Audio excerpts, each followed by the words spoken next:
नमस्कार विद्यार्थी मित्रांनो, माझ्या शिक्षक बंधू आणि भगिनींनो, मी शिक्षण विस्तार अधिकारी भाऊसाहेब सरक आपल्या हक्काचे व्यासपीठ यूट्यूब चॅनल टॅलेंट सर्चवर आपल्या सर्वांचं सहर्ष स्वागत करतो।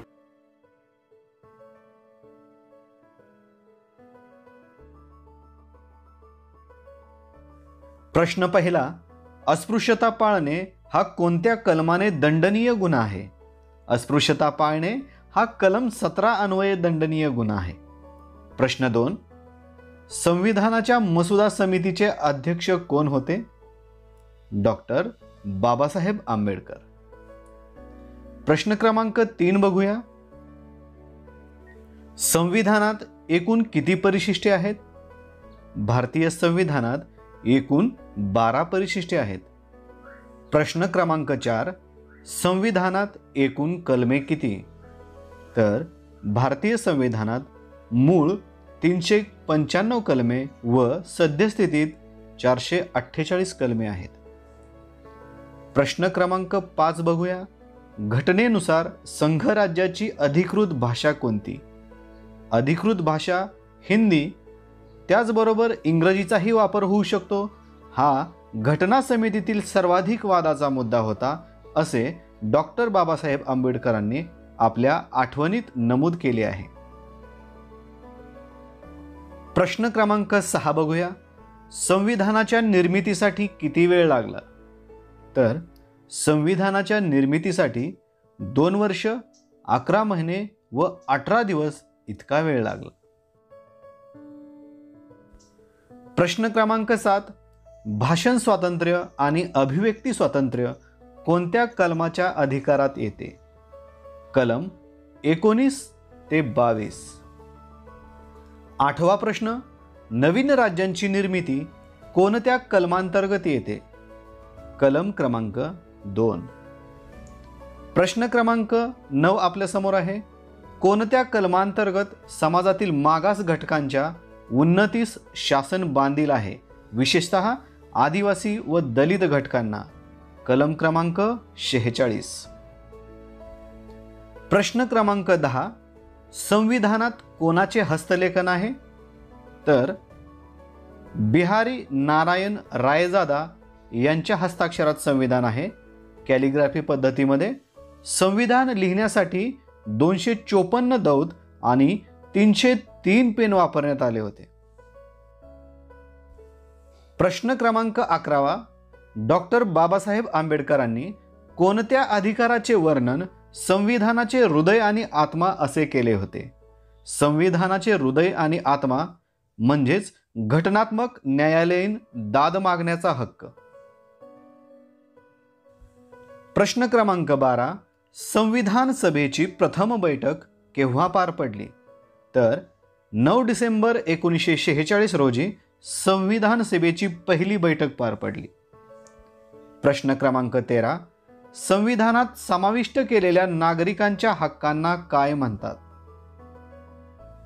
त्यांना म्हणतात मूलभूत। प्रश्न क्रमांक 14, भारतीय संविधानाने कोणते मूल्य स्वीकारले आहे? भारतीय संविधानाने धर्मनिरपेक्षतेचे मूल्य स्वीकारले आहे। प्रश्न क्रमांक 15, घटनेनुसार निवडणुका निर्भय वातावरणात पार पाडण्याची जबाबदारी कोणावर असते? तर ही जबाबदारी निवडणूक आयोगावर असते। संघ शासनाला कोणत्या विषयावर कायदे करण्याचा अधिकार नाही? संघ शासनाला कायदा आणि सुव्यवस्था या विषयावर कायदे करण्याचा अधिकार नाही। प्रश्न 17, संघ शासनाच्या अधिकारांविषयीच्या सूचीला काय म्हणतात? तर या सूचीला संघ सूची असे म्हणतात। प्रश्न क्रमांक 18, शोषणाविरुद्धचा हक्क या अंतर्गत संविधानाने कोणत्या बाबींवर बंदी घातली आहे? तर माणसांची खरेदी विक्री, गुलामगिरी व वेठबिगारी, कारखाने, खाणी किंवा इतर धोकादायक ठिकाणी मुलामुलींना कामावर ठेवणे यावर बंदी घातली आहे। प्रश्न 19, मूलभूत अधिकारांचे रक्षक that is fundamental rights protector कोणाला म्हटले जाते? मूलभूत अधिकारांचे रक्षक सर्वोच्च न्यायालय आणि उच्च न्यायालयाला म्हटलं जातं. पुढचा प्रश्न, भारतीय संविधान संपूर्ण ताकदीने केव्हा लागू झाले? तर भारतीय संविधान 26 जानेवारी 1950 पासून संपूर्ण ताकदीने लागू झाले. प्रश्न 21वा, कोणत्या कलमान्वये 6 ते 14 वयोगटातील मुलांना प्राथमिक शिक्षणाची संधी उपलब्ध करून देण्यात आली? That is right to education. Right to एज्युकेशनची संधी कलम 21 नुसार उपलब्ध करून देण्यात आली. प्रश्न क्रमांक 22, भारतात सत्तेचे कोणत्या 3 प्रकारे विकेंद्रीकरण झाले आहे? पहिला प्रकार कार्यकारी प्रशासकीय, दुसरा प्रकार कायदेकारी दॅट इज विधिमंडळे आणि तिसरा प्रकार न्यायालयीन.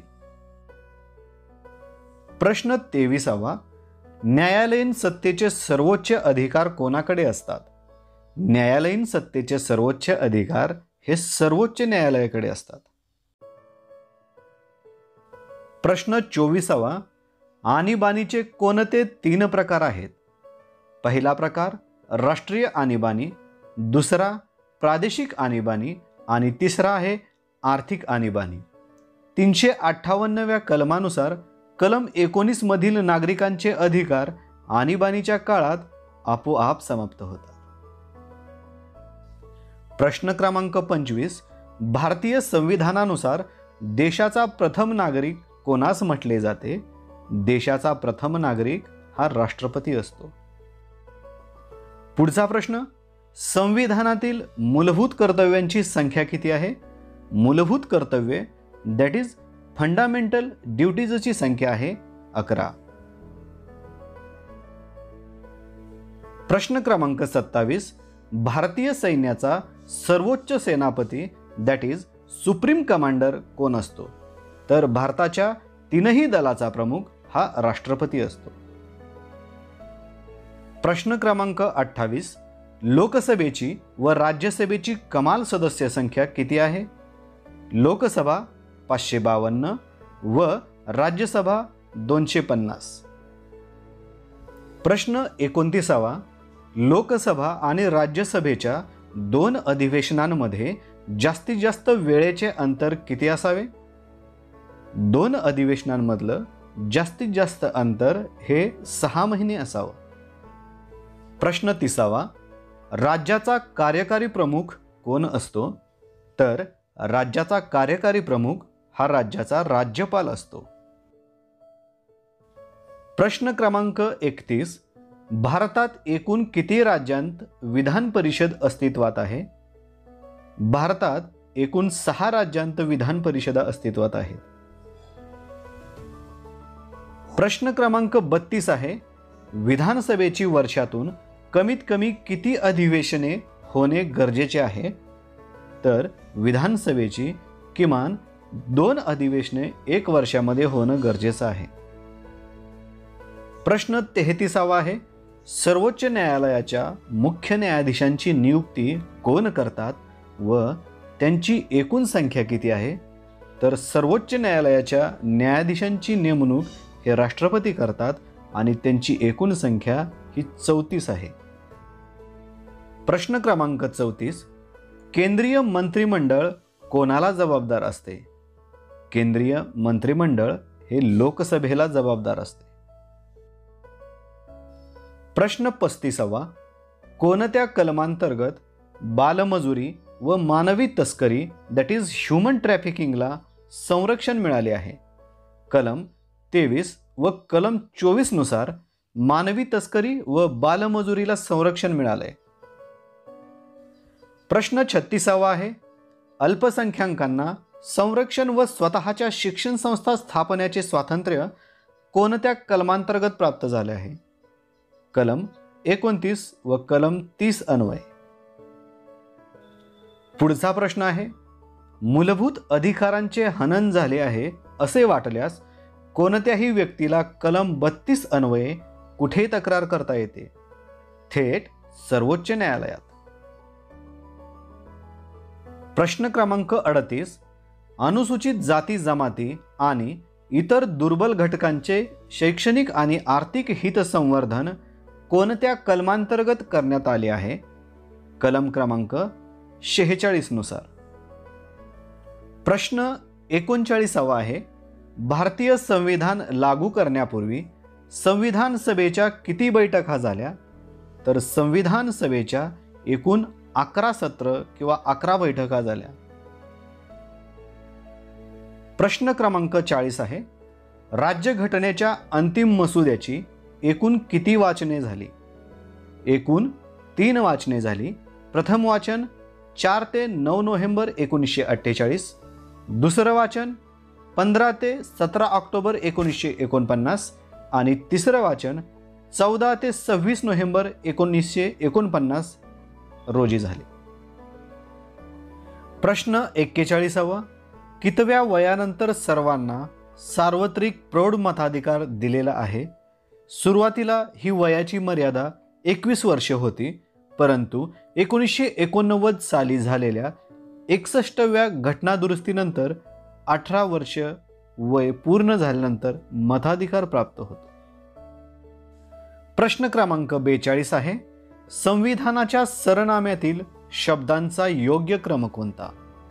सार्वभौम, समाजवादी, धर्मनिरपेक्ष, लोकशाही, गणराज्य असा योग्य क्रम आहे.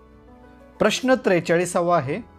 कायद्यासमोर सर्वांना समान वागणूक ही बाब कोणत्या मूलभूत हक्कांतर्गत येते?